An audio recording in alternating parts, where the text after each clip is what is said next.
नमस्कार। आज हम चलते हैं त्रेता युग में, राम राज्य के समय की अयोध्या में। एक ऐसी जगह जहां हर तरफ खुशी और समृद्धि थी। लेकिन इसी शांति के बीच एक भक्त एक ऐसे सफर पर निकलने वाले थे, एक ऐसा सफर जो उनकी ताकत, उनकी बुद्धि और उनकी आत्मा की हर कसौटी पर परीक्षा लेने वाला था। तो होता ये है कि एक दिन भगवान राम हनुमान जी को बुलाते हैं। उनके पास एक बहुत ही खास काम था। दूर ज्ञान पर्वत से बच्चों के लिए ज्ञान की एक किताब लानी थी। और ये कोई मामूली अनुरोध नहीं था। ये तो भगवान राम का हनुमान जी की भक्ति और उनकी काबिलियत पर जो अटूट विश्वास था, उसका सबूत था। उन्होंने साफ साफ कहा, पवन पुत्र, ये काम सिर्फ तुम ही कर सकते हो। और बस भगवान का ये आदेश मिलते ही हनुमान जी निकल पड़ते हैं एक बहुत बड़े और मुश्किल सफर पर यह सफर सिर्फ एक जगह से दूसरी जगह जाने का नहीं था। अरे नहीं, ये तो एक के बाद एक इम्तिहानों से भरा हुआ था, जो उनके चरित्र, उनकी समझ और उनकी भक्ति को परखने वाले थे। तो हनुमान जी उड़ते हुए एक बहुत ही बड़े घने जंगल के ऊपर पहुंचते हैं। लेकिन ठहरिए, ये कोई आम जंगल नहीं था। ये तो एक मायावी जंगल था। सोचिए, जहां रास्ते अपने आप बदल जाते थे, अजीब अजीब सी आवाजें गूंजती थीं और पेड़ ऐसे फुसफुसाते थे मानो कोई राज बता रहे हों। और यहीं यहीं उनका पहला इम्तिहान होने वाला था। अब देखिए, ये जो परीक्षा थी वो हनुमान जी की ताकत की नहीं थी। नहीं, ये जंगल तो एक जीती जागती भूल भुलैया जैसा था, और इसे बनाया ही इसलिए गया था ताकि उनके सब्र का, उनके धैर्य का इम्तिहान लिया जा सके।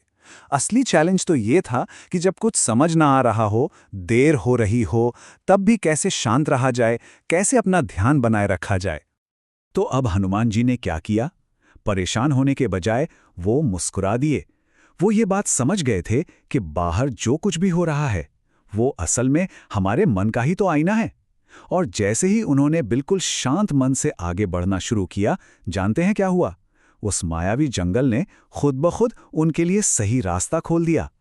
इससे एक बात तो साफ हो गई, जिसका मन शांत है उसका रास्ता भी अपने आप सीधा हो जाता है। अच्छा, तो जंगल तो पार हो गया, पर इसका मतलब ये नहीं कि सफर आसान हो गया था। बिल्कुल नहीं। अब जो अगली चुनौती आने वाली थी, वो सिर्फ उनकी ताकत का नहीं, बल्कि उनकी बुद्धि का भी इम्तिहान लेने वाली थी। सवाल ये था कि क्या यहां जोर जबरदस्ती काम आएगी या फिर कोई और ही तरीका अपनाना पड़ेगा। और जैसे ही वो जंगल से बाहर निकले, सामने कौन था? एक बहुत बड़ा तूफानी दैत्य। ये दैत्य तूफानों को कंट्रोल करता था और उसने ज्ञान पर्वत जाने का रास्ता रोक रखा था। और उसने सीधे सीधे हनुमान जी को लड़ाई के लिए ललकारा। लेकिन हनुमान जी ने क्या किया? क्या वो सीधे लड़ने लगे? नहीं, उन्होंने अपनी बुद्धि का इस्तेमाल किया। वो एकदम छोटे हो गए और उस दैत्य के कान में जाकर धीरे से बोले, शक्ति जोर से नहीं बल्कि बुद्धि से चलती है। और फिर बस अपनी पूंछ का एक जोरदार झटका और वो विशाल दैत्य जमीन पर। सोचिए, बिना एक भी मुक्का मारे उन्होंने उसे हरा दिया। ये जो हुआ ना, ये बहुत ही खूबसूरती से एक बात बताता है कि असली ताकत सिर्फ शरीर में नहीं होती। असली ताकत है बुद्धिमानी में, यानी अनुभव, ज्ञान और सही फैसले लेने की क्षमता। और ये ताकत हमेशा हमेशा जोर जबरदस्ती पर भारी पड़ती है। तो अब हनुमान जी के रास्ते में अगली रुकावट आई। पर इस बार कोई राक्षस नहीं था, कोई जादुई जाल भी नहीं था। नहीं, इस बार ये इंसानों के बीच का एक झगड़ा था। और इसे सुलझाने के लिए एक अलग ही तरह की ताकत चाहिए थी, समझदारी और एक दूसरे का साथ देने की ताकत। हुआ ये कि वो एक नदी के किनारे पहुंचे, और वहां क्या देखते हैं कि लोगों के दो गुट आपस में बुरी तरह लड़ रहे हैं। झगड़ा किस बात पर था? नदी के पानी पर। हर गुट कह रहा था कि नदी सिर्फ उनकी है, उस पर सिर्फ उनका हक है। तो एक तरफ थे किसान जिन्हें अपने खेतों के लिए पानी चाहिए था, और दूसरी तरफ थे मछुआरे जिनकी रोजी रोटी ही उस नदी से चलती थी। दोनों ही अपनी अपनी बात पर अड़े हुए थे और कोई भी पीछे हटने को तैयार नहीं था। मामला एकदम फंस गया था। अब यहां पे हनुमान जी ने फिर से अपनी समझदारी का इस्तेमाल किया। वो बीच में आए और सबसे पहले दोनों गुटों को एक बात याद दिलाई कि ये जो प्रकृति है, ये किसी एक की नहीं बल्कि सबकी है। फिर उन्होंने एक रास्ता सुझाया, नदी को बांटो मत, मिलकर इस्तेमाल करो। और आखिर में उन्होंने समझाया कि अगर मिलकर काम करोगे तो दोनों का फायदा होगा, बल्कि फायदा दुगना हो जाएगा। सच कहूं तो ये किसी भी झगड़े को सुलझाने का एक परफेक्ट तरीका था। तो इस पूरे किस्से से हमें क्या सीखने को मिलता है? एक बहुत गहरी बात कि लड़ने झगड़ने से कभी कुछ हासिल नहीं होता, लेकिन जब हम समझदारी से और एक ही मकसद के लिए मिलकर काम करते हैं, यानी सहयोग करते हैं, तो सब कुछ मुमकिन हो जाता है। और आखिरकार इन सब मुश्किलों को पार करके हनुमान जी अपनी मंजिल पर पहुंच ही गए, ज्ञान पर्वत पर। लेकिन कहानी अभी खत्म नहीं हुई थी। किताब तक पहुंचना इतना भी आसान नहीं था। क्यों?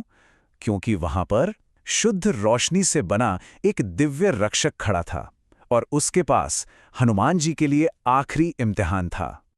उस रक्षक की आवाज में जैसे पूरे ब्रह्मांड की ताकत गूंज रही थी, और उसका पहला सवाल सीधा और गहरा था।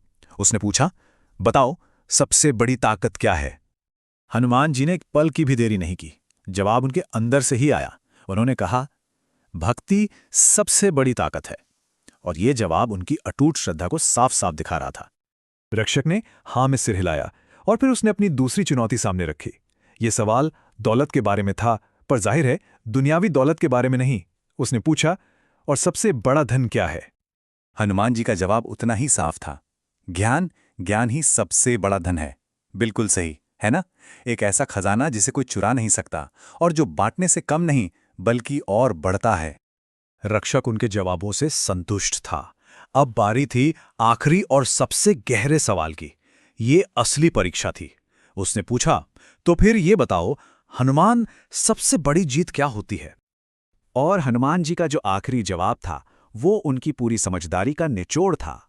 उन्होंने कहा, खुद पर जीत हासिल करना ही सबसे बड़ी जीत है। मतलब अपने मन को, अपनी इच्छाओं को काबू में कर लेना ही असली जीत है।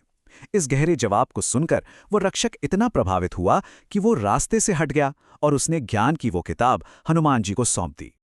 अब ज्ञान की वो किताब लेकर हनुमान जी की अयोध्या में शानदार वापसी होती है।